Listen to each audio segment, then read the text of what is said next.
se dio como un aval por la FDA, y la FDA el 1 de diciembre aprobó este medicamento con este resultado preliminar del estudio ARU. Entonces, a la fecha tenemos dos inhibidores del RET selectivo para el tratamiento de los pacientes con carcinoma medular de tiroides avanzado o metastásico. Ahora bien, vamos a ver este nuevo, este nuevo, eh, este nuevo resultado del ARRU de una manera más completa, que fue el que reportaron eh, en junio de este año en la revista The Lancet. Ese es el estudio, es un estudio en que sus autores principales es el doctor Vivek Subbiah y la doctora Mimi LHU, ambos médicos del MD Anderson Center Cancer, que es, digamos, que el centro de referencia de este estudio. El doctor Vivek Subbiah es un oncólogo, que es el jefe de los ensayos clínicos de pacientes con cáncer en el MD Anderson. Y la doctora Mimi LHU, ella es endocrinóloga. Ahora bien, eso es un estudio fase 1 y fase 2. El fase 1 iba a evaluar la máxima dosis tolerada, que es un estudio que se ha venido también publicando de manera paulatina desde el 2018, cuando se estableció, cuando empezó la recolección, se le hizo primero a ciertos pacientes el fase 1, en el que se descubrió o se llegó a que la dosis máxima tolerada era hasta 600 miligramos, pero que la dosis clínica que se iba a usar en el fase 2, que es el que les voy a mostrar, era de 400 miligramos al día. Es un estudio multicéntrico, incluyó 13 países y 71 centros.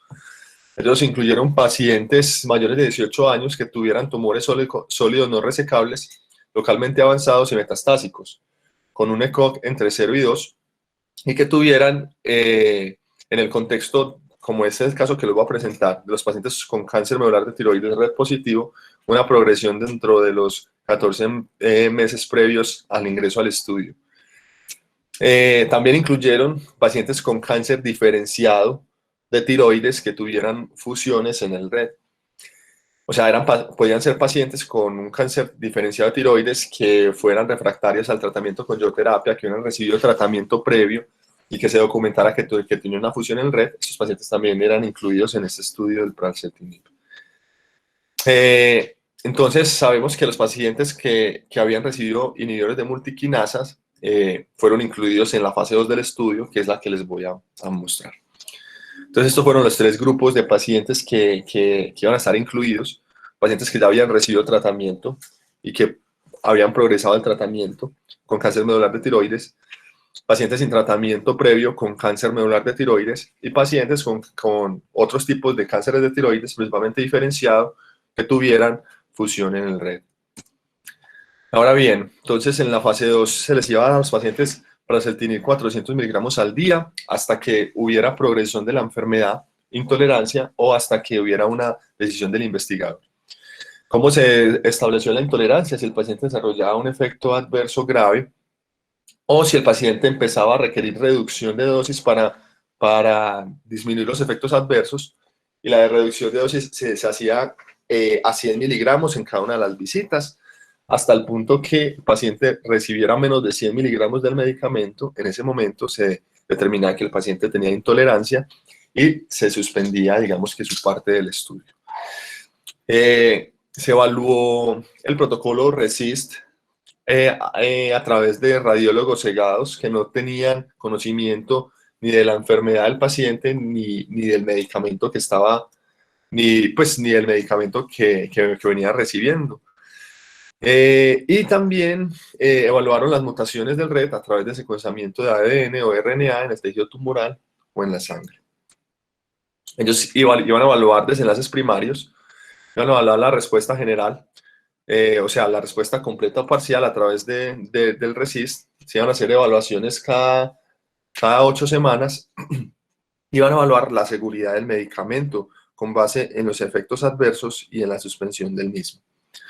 Los efectos y los desenlaces secundarios eran la duración de la respuesta, la tasa de beneficio clínico, que se establece como la proporción de pacientes con una respuesta mayor de 16 semanas, la sobrevida libre de progresión y la sobrevida general. ¿Qué es importante? Que esto no es un estudio aleatorizado, no está controlado con placebo.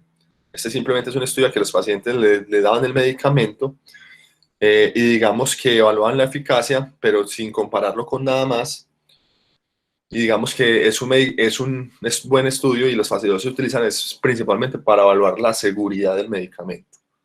Teniendo esto en cuenta, esos fueron los resultados. Entonces hay 521 pacientes que fueron tamizados para el estudio. Hubo 452 que ingresaron a la fase 2, 50 pacientes, iniciaron el prasetimida dosis diferentes a 400 miligramos, que era la dosis que se iba a establecer en el estudio de fase 2. Entonces, 471 pacientes iniciaron el prasetimida a 400 miligramos al día, que es importante, que 329 pacientes tenían otro tipo de tumor, y este reporte solamente es para pacientes con cáncer medular de tiroides. Entonces vemos que son 142 pacientes a los que se le va a evaluar la seguridad. O sea, este es el estudio fase 2 para eso, para evaluar la seguridad. Obviamente reportaron información sobre la eficacia, pero la eficacia se debe evaluar principalmente en estudios aleatorizados. De 142 pacientes con mutación del RET fueron incluidos. Hubo 32 pacientes que descontinuaron el tratamiento, 13 porque progresaron, 12 por efectos adversos, 4 porque rechazaron pues el consentimiento, 1 por decisión del investigador y 2 por otros problemas administrativos. Entonces, hubo 110 pacientes que continuaron el tratamiento. Aquí tenemos 61 pacientes con cáncer medular que habían recibido previo tratamiento con los inhibidores de multiquinasas, con el cabozantinib y con el vandetanib. 23 que no tenían tratamiento previo, que tenían cáncer medular, y 11 pacientes que tenían otros tipos de cánceres de tiroides, principalmente diferenciado, con mutaciones tipo pues fusión del RET. Todos esos pacientes habían recibido terapia sistémica con yodo principalmente. Entonces, esos son los grupos de los pacientes. Aquí la idea no es ver si eran parecidos o no, porque aquí no hubo aleatorización. Entonces, ¿qué vemos? Que la mediana de edad en el grupo de los pacientes con tratamiento previo con inhibidores de multiquinasas era de 58 años, en los que no habían recibido tratamiento previo era de 61, y en los pacientes que tenían fusiones del RET también de 61 años. Vemos que la gran mayoría de los pacientes en el grupo que ya había recibido tratamiento previo con cáncer medular de tiroides tenían un ECOG de 1, comparado con los que no habían recibido tratamiento, que tenían un ECOG de 0, la gran mayoría, y los que ya venían recibiendo tratamiento para el cáncer de tiroides, pues como con fusión del RET, también era un ECOG de 1. Que habla un poquito que los pacientes que ya habían recibido tratamiento previo tenían, digamos, que un compromiso mayor de su estado general comparado con los que apenas iban a empezar el tratamiento. Vemos que la gran mayoría de los pacientes, digamos que tenían un estadio 4 de la enfermedad, y vemos que hasta un tercio de los pacientes del cáncer medular de tiroides tenían pues un estadio 4C, que son los pacientes que tienen metástasis a distancia. La gran mayoría de los pacientes que tenían como compromiso por fusiones de red, solamente hasta un quinto de los pacientes tenían metástasis a distancia, la gran mayoría eran 4. El beso que tienen compromiso a nivel ya digamos que torácico por la neoplasia, por compromiso avanzado regional por la neoplasia, y el 4 es el que queda solamente en el cuello. Ahora bien, aquí vemos que los pacientes podían ingresar si tenían metástasis cerebrales, siempre y cuando estas metástasis no hubieran aumentado de tamaño en el último año. Y vemos que en el grupo pues, que había recibido ya inhibidores de tirosina, la gran mayoría habían recibido, pues el 100% habían recibido este tratamiento, y vemos que hasta un tercio de los pacientes habían recibido los 2 medicamentos, siendo el grupo que más recibió el grupo que recibió vandetanib solo, pero hasta un tercio había recibido los 2 medicamentos. Y vemos que los pacientes que tenían otro tipo de cánceres de tiroides, pero que tenían la fusión de red, la gran mayoría ha recibido el otro tratamiento que uno le da a los pacientes con cáncer diferenciado de tiroides, lenvatinib y sorafenib. Y aquí se incluyen los pacientes, vean que los 11 pacientes habían recibido tratamiento con yodo radiactivo para los que tenían cáncer diferenciado de tiroides. Y aquí están las mutaciones primarias del RET, los pacientes que habían recibido antes inhibidores de tirosinquinasa. Vemos que la gran mayoría de los pacientes tenían la mutación M918T. Y vemos que la gran mayoría de los pacientes eran esporádicos, el 82% comparado con el 16%. Vemos que esta proporción es casi igual en los pacientes que tenían o que no tenían tratamiento. 52% de los pacientes con una mutación esporádica y 48% con una mutación heredada, pues, en el contexto de un MEN2. Entonces, y los pacientes que tenían fusión, vemos que la principal fusión que tenían era el CCDC6, que fue uno de los que les mencioné, seguida por la NSAO-A4 y otros pacientes que tenían otros tipos de fusiones del RET. Ahora bien, digamos que esta es la tabla en la que se presentan los resultados del estudio. Entonces vemos cómo la tasa de respuesta, digamos que general, fue el 60% en los pacientes que habían recibido inhibidores de tirosinquinasa, y vemos cómo fue el 71% en los que no habían recibido inhibidores y el 89% en los que ya tenían fusión del RET. ¿Qué es importante? Que la tasa de respuesta completa por el RECIST fue solamente del 2% de los pacientes que ya venían con tratamiento, del 5% en los pacientes que no venían con tratamiento y de 0 en los pacientes que tenían fusión del RET. O sea que la gran mayoría de esta respuesta general que se evidenció fue secundaria a la respuesta parcial, con un 58% de los casos, 67% y 89% de los casos. Regálame un momentito. Ahora bien, a un tercio de los pacientes tenían una respuesta estable según el protocolo de RECIST, comparado con el 29% y el 11% de los pacientes con fusión del RET. En el caso de los pacientes que ya habían recibido tratamiento, el 4% tuvo una enfermedad que progresó. Entonces, esta tasa de control de la enfermedad habla del porcentaje de los pacientes que tuvieron algún tipo de respuesta. Entonces aquí vemos que el 93% de los pacientes tuvo algún tipo de respuesta, aquí el 100% tuvo algún tipo de respuesta y aquí el 100%. ¿Por qué este 93%? Porque estos dos pacientes no tuvieron respuesta al tratamiento, porque como vemos estos pacientes progresaron. Entonces por eso la tasa de control de la enfermedad es un poquito menor en los pacientes que tienen o que ya habían recibido tratamiento con inhibidores de tirosinquinasa. Y recuerden que la tasa de beneficio clínico es la que evaluaron a 16 semanas, en el cual ellos encontraron que el 80% tenía algún tipo de respuesta, el 100% acá y el 89% acá. El tiempo o la mediana de tiempo en la que se vio la primera respuesta a esos pacientes fue de 3.7 meses, de 5.6 meses y de 1.6 meses. Cuando ellos evaluaron la duración de la respuesta o la mediana de duración de la respuesta, no fue calculado o sea, no les dio como para calcular la mediana, pero ellos describieron que a los 6 meses el 96% de los pacientes habían tenido respuesta y esa respuesta se mantenía en el tiempo a los 12 meses con 92%.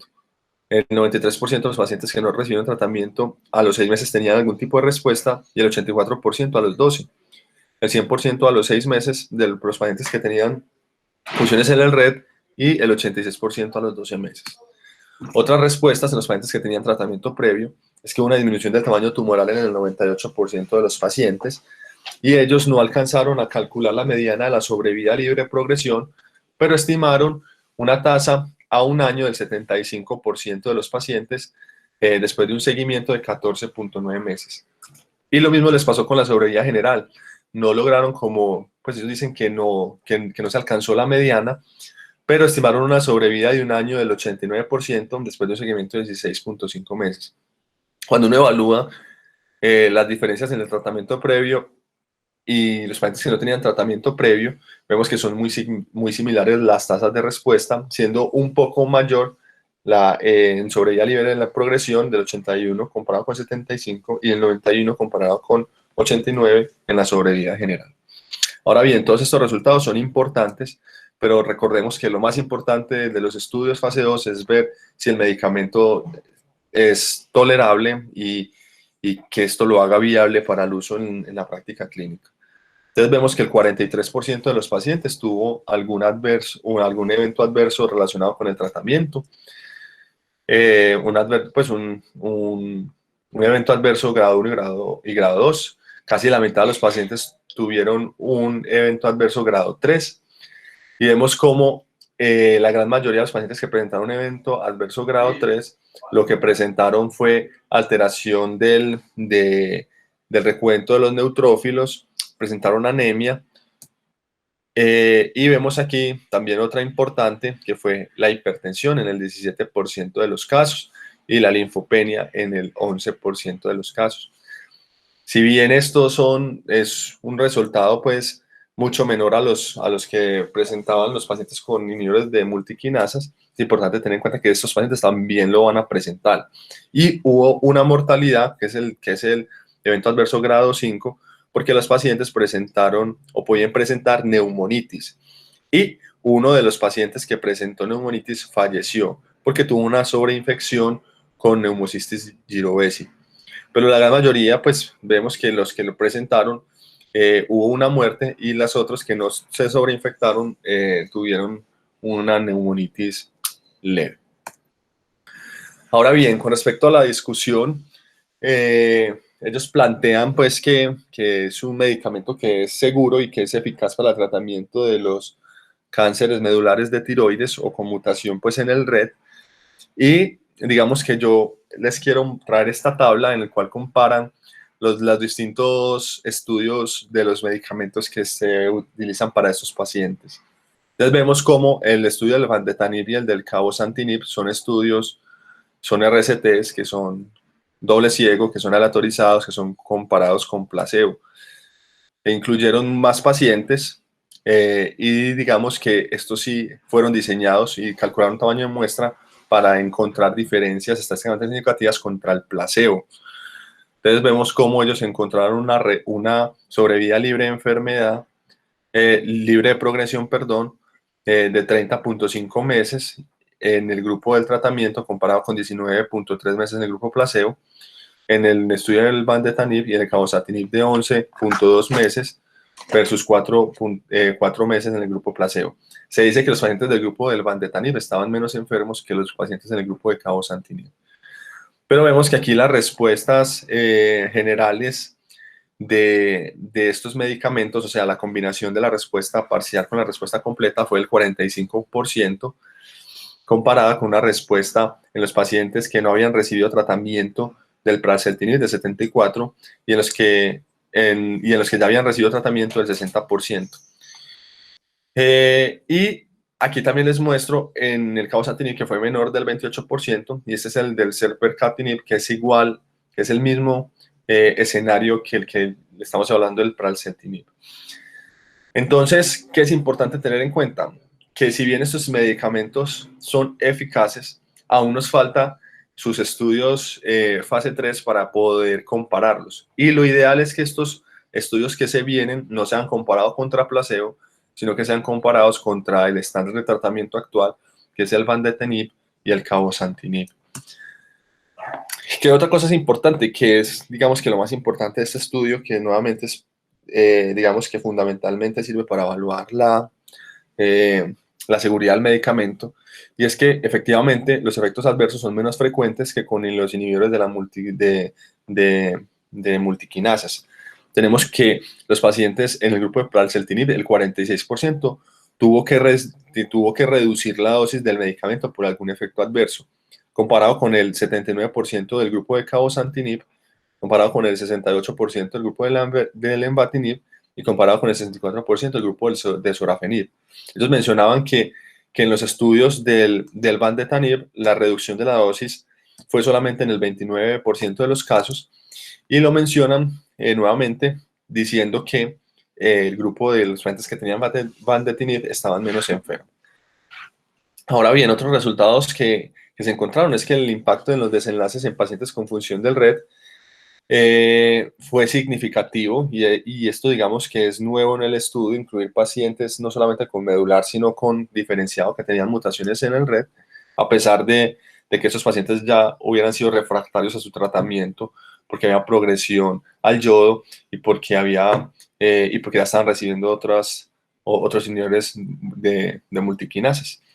Lo otro fue que los resultados fueron independientes al tipo de mutación del RET, incluyendo las mutaciones de más alto riesgo. Y lo importante también mencionar es que, bueno, esto no es un estudio fase 3, sin embargo, los dos estudios del selpercatinib y del pralsetinib pues ya están en curso. El estudio del selpercatinib se llama el libreto 531. Es un estudio que se espera que esté terminado para el 2026, que va a incluir 400 pacientes y que va a ser comparado contra el manejo estándar actual, o sea, contra el vandetanib y el cabozantinib.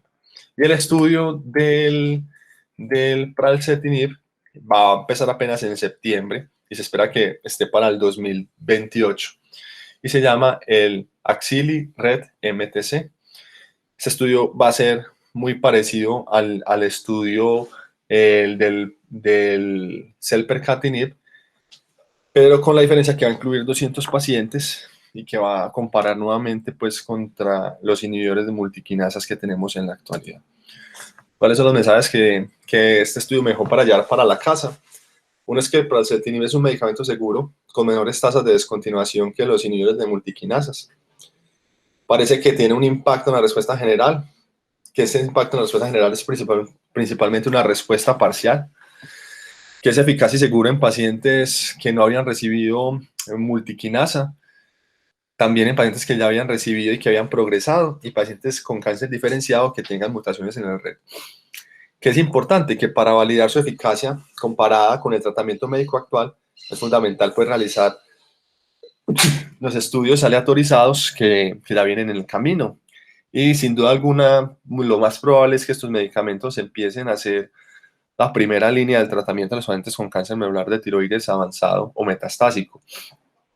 Al menos estos estudios fase 2 muestran que el riesgo de usarlos no es mayor y que parece que el beneficio de usarlos es mejor. Muchas gracias. Muchas gracias, Mateo, por tu presentación.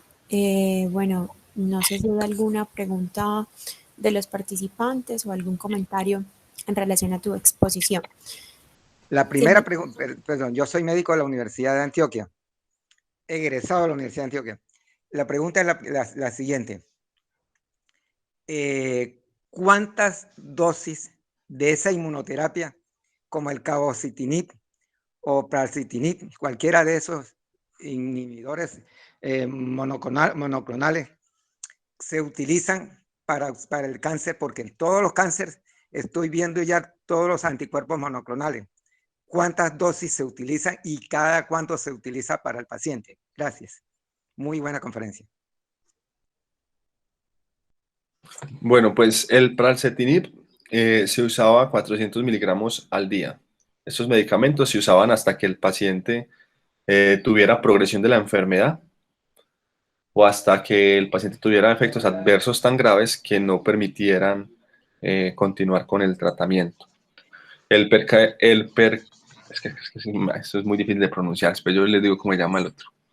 Son anticuerpos monoclonales. El selpercatinib se usaba, la dosis a la que se titulaba era de 160 miligramos cada 12 horas.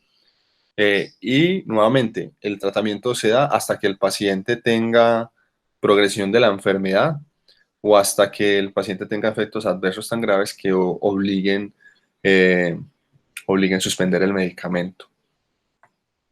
Y la mezcla, perdón, y la mezcla de, ¿cómo se llama? Radioterapia con anticuerpos monoclonales? Ok, ¿Cómo sería la respuesta? el cáncer medular de tiroides se considera pues que es yodo refractario de entrada, entonces esos pacientes no reciben yodoterapia. En los pacientes que tenían cáncer diferenciado con fusión del RET, todos habían recibido previamente tratamiento con yodo radioactivo, pero los incluyeron porque habían progresado, porque no tenían una respuesta adecuada al tratamiento. En esos pacientes, como lo mostré, que reciben estos medicamentos, pues las respuestas generales fueron muy buenas, lo que abre la posibilidad que esos pacientes con mutaciones o que tengan pues fusión del RET, así no tengan cáncer medular, sean tributarios pues como a esta terapia. Los cánceres medulares de tiroides no se les da terapia con yodo. Hola, buenos días. Lo otro importante con estos medicamentos es lo que mencionabas, Mateo, es la seguridad. Estos medicamentos comparados con Vandetanib, que ya salió del mercado, es decir, Vandetanib lo tenemos que olvidar, porque Vandetanib es un medicamento que ya la industria no quiere insistir en él. Solo tendríamos en nuestro medio Cabozantinib. Cabozantinib lo van a traer, pero con aprobación para cáncer renal. Entonces, si uno lo quiere mandar para medular o para feocromocitoma metastásico, tendría que solicitarlo como un IRS, pero todavía no ha llegado acá por lo de la pandemia del COVID que ha atrasado eso. Y Cabozantinib, que es muy buen inhibidor de tirosina quinasa, contra los inhibidores de RET, tiene la desventaja de los efectos adversos, como lo mencionaste. Entonces, yo creo que estos medicamentos a futuro es muy posible que se conviertan en el estándar de manejo porque son lo que son terapias dirigidas específicamente a una alteración molecular. Y esperamos que al ser más seguros sean terapias mucho más efectivas para el tratamiento de los pacientes con cáncer medular de tiroides. Si bien lo ideal sería tener estudios de comparación, es de recordar que son enfermedades raras. Mira que esto es un estudio aprobado en Lancet, es un Lancet con muy poquitos pacientes. En cambio, para otras enfermedades, para poder tener un lance, tenemos que tener 14.000 o 15.000 pacientes. Entonces, yo creo que la ventaja mejor de estos medicamentos es que hace respuestas parciales duraderas y que son más seguros. Ustedes saben que los inhibidores de tirosina quinasa, cuando los hemos manejado, para algunos pacientes son muy poco tolerados. Ahora tengo una paciente con lenvatinib. La dosis ideal son 24 miligramos para cáncer papilar de tiroides y solo tolera 4 miligramos interdiaria. Entonces son pacientes que la tolerancia de estos medicamentos es difícil y los inhibidores de RET, como los inhibidores de NTRK, van a ser mucho más seguros. Entonces nos facilita eso. Así tengamos la misma respuesta, al ser más seguros terminan siendo más efectivos. Profe, gracias. Sí, el del selpercatinib fue publicado también en el New England el año pasado. Entonces, sí, sí. Sí, eso lo alcanzamos a discutir también. Sí me escuchan bien ahora, ¿cierto, Mateo? Sí, sí, perfecto. Sí, para el No, comentario. nada, no te estoy oyendo bien. No sé si puedes abrir otra vez que no se te oye bien. Hola, sí, ahí. Dale otra vez a ver si te oigo bien, dale. Luis. Se perdió. Hola, ahí sí me escuchan. Ahí sí. Sí, una apreciación con respecto al comentario que decía el señor Alfredo es que una cosa son los anticuerpos monoclonales y otra estos medicamentos que vienen en presentación oral, son tabletas y son medicamentos que van dirigidos a una mutación específica, o sea, no es inyectable y son tabletas. Un dato importante con respecto a lo que comentábamos y que ya sería un punto de discusión aparte más adelante cuando tengamos la disponibilidad, en los costos. Como el doctor Román bien lo indicaba, Vandetanib tenía un costo del tratamiento mensual de $5,000, mientras que para estas dos presentaciones encuentro que para el Pralsetinib está en $19,200 el costo mensual y $20,600 para Selpercatinib por mes. Entonces son medicamentos que además de la no disponibilidad, el costo y el acceso de estos va a ser limitado y van a ser pacientes muy específicos los que se beneficien. Y un comentario es, dos dudas que tengo y me gustaría escuchar la posición. De pronto, si un paciente que tiene la opción de utilizar el selpercatinib y progresa, se podrá utilizar también para el cetinib. No sabemos, todavía no, esto no lo plantean los estudios, si podemos hacer esa rotación. Y ya hay publicaciones donde se está planteando la opción de resistencia estructural en algunas mutaciones específicas. Encontré 2 referencias, una hacia la mutación del RET, la G810C, y también otra mutación en la L730B del RET, que posiblemente muestren que a pesar de que sí son muy eficaces y buenos estos medicamentos, como ya se ha demostrado con otros inhibidores de tirosina quinasa, puede que también exista resistencia a estos. Y no sabemos cómo le vaya ya en los estudios fase 3, pero eso también genera preocupación de que si son las opciones que tenemos y ya en algunos estudios experimentales se está demostrando resistencia al medicamento, el costo-beneficio, o si no todos los pacientes se van a beneficiar, va a limitar un poco. Pero estoy de acuerdo de que son prometedores porque van muy específico a lo que necesitamos, que es bloquear la mutación identificada. Bueno, yo solamente quiero hacer un pequeño comentario adicional, muy en concordancia como con lo que ya han dicho. Yo creo que las tasas de respuesta general y respuesta parcial, tanto en pacientes que habían recibido previa terapia con inhibidores multiquinasa, así como en los pacientes naïf, digamos que fue una respuesta en general para estas moléculas muy buenas, lo que haría muy probablemente, y fue los resultados que se encontraron con el selpercatinib, como bien mencionó el doctor, que digamos a futuro se conviertan en las terapias de primera línea en pacientes con mutación del REG específicamente. Y un adicional a lo que mencionaba Mateo, que el 46% de estos pacientes requirió ajuste de la dosis, hay también que rescatar que en los otros estudios del lenvatinib, de sorafenib, ha habido una proporción de pacientes que suspenden la terapia. Para este estudio puntualmente fue solo del 4%. Entonces eso también es bueno porque nos habla de un estudio que por lo menos a un año tiene respuestas, aunque sean en su mayoría parciales sostenidas, pero que muy probablemente la mayoría de los pacientes, dado el perfil de eventos adversos que es un poquito más, digamos, fácil de manejar, por así decirlo, no van a requerir suspensión del tratamiento y probablemente la respuesta, si hacemos una extensión, se pueda ver a más largo plazo. Entonces, eso era lo que quería comentar puntualmente. No sé si alguien más tiene otro comentario adicional. Bueno, si ya no hay más comentarios, muchísimas gracias Mateo por tu presentación y a todos por la participación. Que tengan muy buen día.